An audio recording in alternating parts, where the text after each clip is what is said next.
Hello, BookTube. You know how I said I wasn't going to be buying many books in January to make up for spending over $100 on art supplies?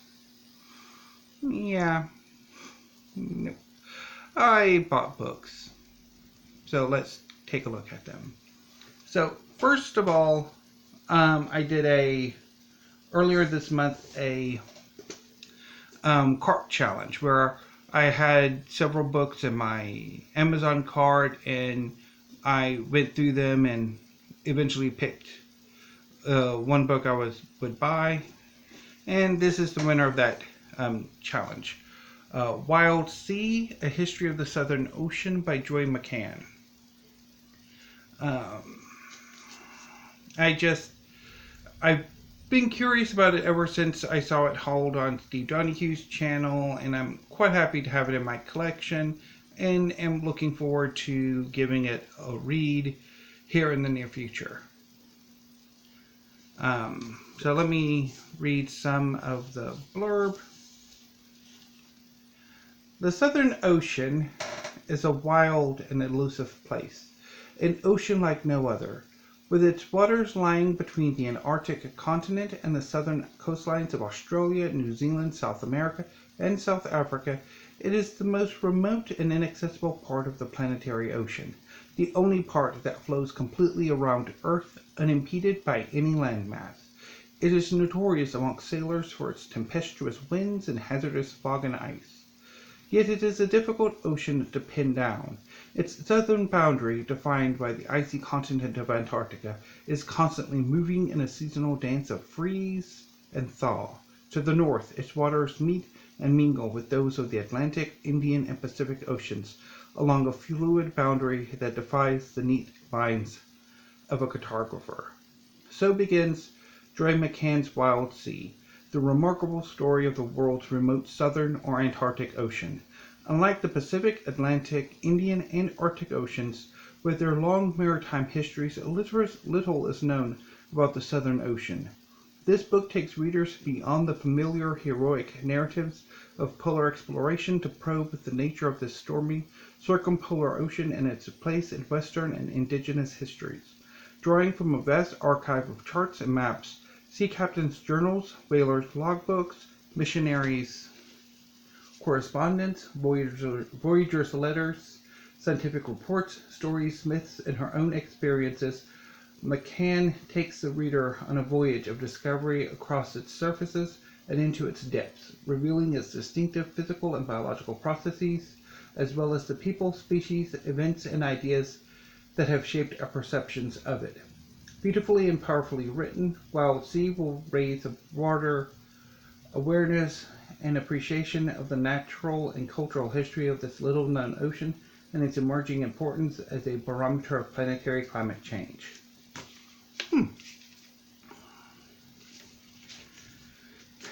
So, I did have a runner-up for the cart challenge.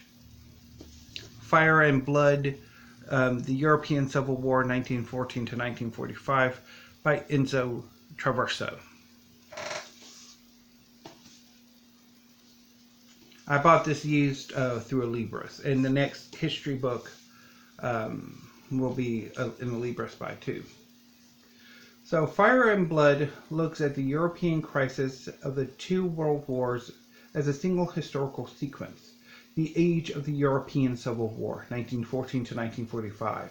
Its overture was played out in the trenches of the Great War, its coda on a ruined continent. It opened with conventional declarations of war and finished with unconditional surrender.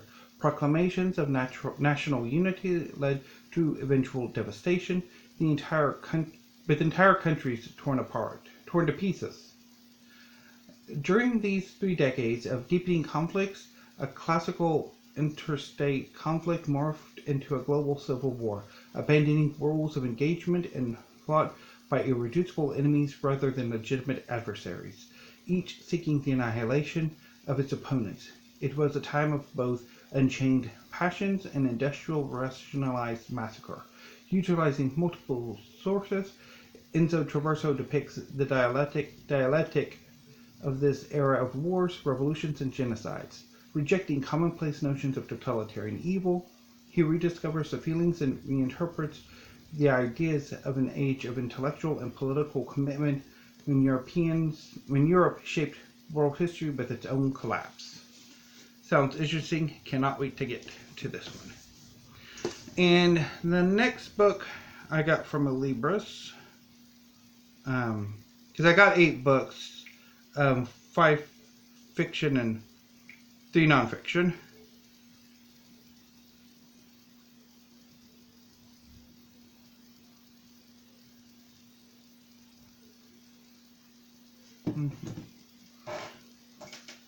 Is Holy Madness, Romantics, Patriots, and Revolutionaries, 1776 to 1871, by Adam Zamoyski. And this is a used library book from Nesbitt Memorial. Okay. Held as a dashing account of the Romantic movement and bold narrative history at its best, Holy Madness is a sweeping, graceful portrait of an extraordinary century that changed the face of the world, from the first shots of the American Revolution in 1776 to the last agony of the Paris Commune in 1871. Adam Zamoyski elegantly captures the romantics and revolutionaries who were willing to die for the cause of an idealized nation and who transformed the society of Europe and its colonies. Holy Madness provides not only a fluid history of the tumultuous years that embraced the American and French revolutions, the Irish Rebellion, the Polish uprisings, the liberation of South America, and the Italian Risorgimento. It also probes the spiritual and emotional forces responsible for the founding events of the modern world. Zamoyski also captures the passionate revolutionary figures Lafayette, Napoleon, Benjamin Franklin, Bolivar, Rousseau, and countless others who were caught up in the fervor of the nationalist crusade. As the cult of the nation rises again around the world, Holy Madness is a magnificent and riveting history that takes on chilling relevance in today's society. Sounds very interesting.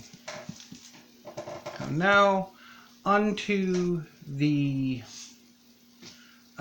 fiction books. So I got 4 through Amazon and 1 I got today through Book Depository. So, first of all, The Shadow Saint by Gareth Hanrahan.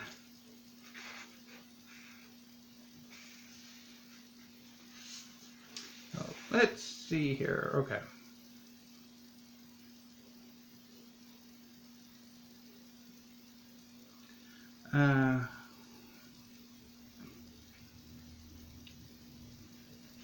There's no really anything I can do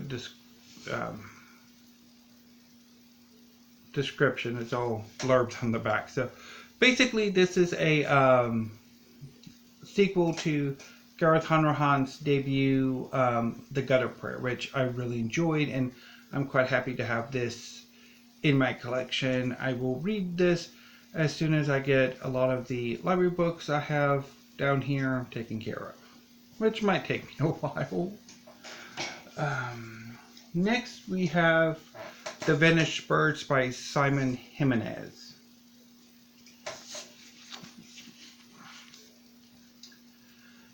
Nia Imani is a woman out of place and outside of time.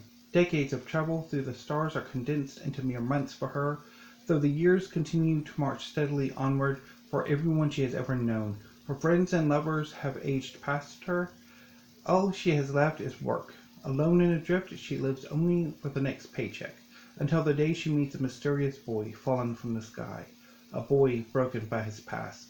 The Scar Child does not speak. His only form of communication, the beautiful and haunting music he plays on an old wooden flute. Captured by his songs and their strange immediate connection, Nia decides to take the boy in, and over the years of starlit travel, these two outsiders discover in each other the things they lack. For him, a home, a place of love and safety. For her, an anchor to the world outside herself. For both of them, a family. But Nia is not the only one who wants the boy. The past hungers for him, and when it catches up, It threatens to tear this makeshift family apart.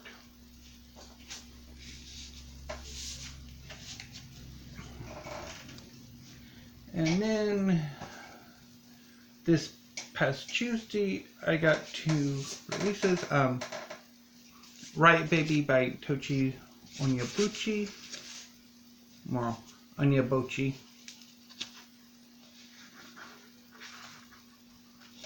Okay.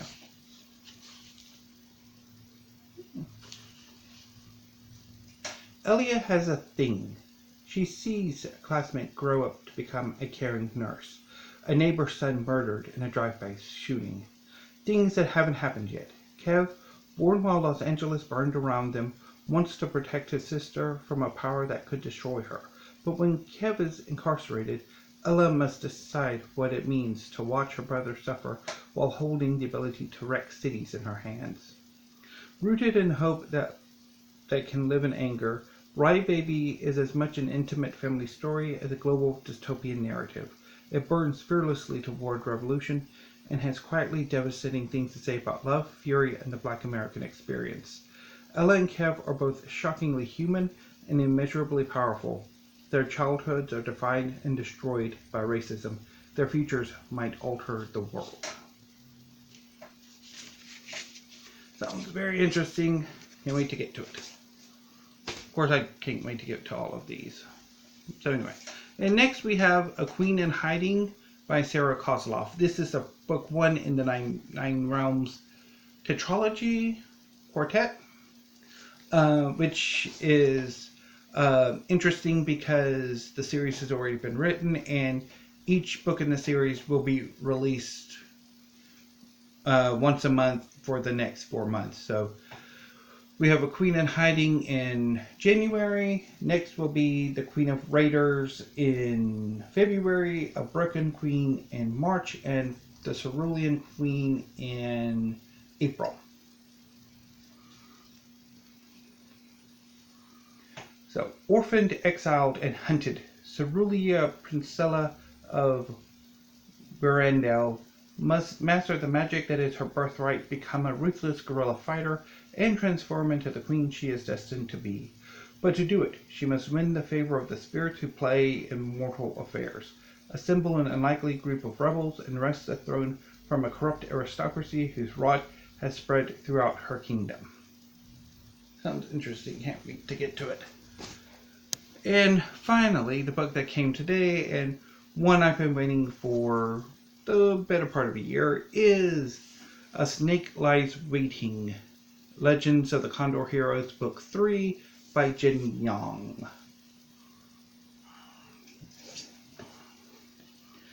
So,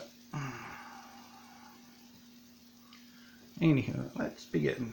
Guo Jing has confronted Apothecary Huang, his sweetheart Lotus's father, on Peach Blossom Island, and bested the villainous gallant Ouyang in 3 trials of skill to win her hand in marriage.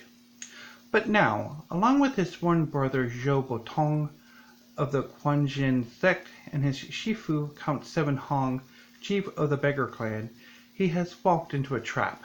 Tricked by Huang into boarding an unseaworthy barge, they will surely drown unless Lotus, who has overheard her father's plans, can find a way to save them. Yet even if they are to survive the voyage, great dangers lie in wait on the mainland. The Jin Prince Wanyan Hongli has gathered a band of unscrupulous warriors to join him in his search for the lost writings of the great Song patriot General Yue Fei. If he is successful, the Jin armies will secure the key to total victory over the Song Empire, condemning Guo Jing's countrymen to centuries of servitude. No, I cannot wait to reread Hero Born and A Bon and Done and get around to this. So, anyway, that was my January book haul. I will see you later on today with my weekly reads, and yeah, but first I have to reorganize my books. Wish me luck. Thank you, BookTube.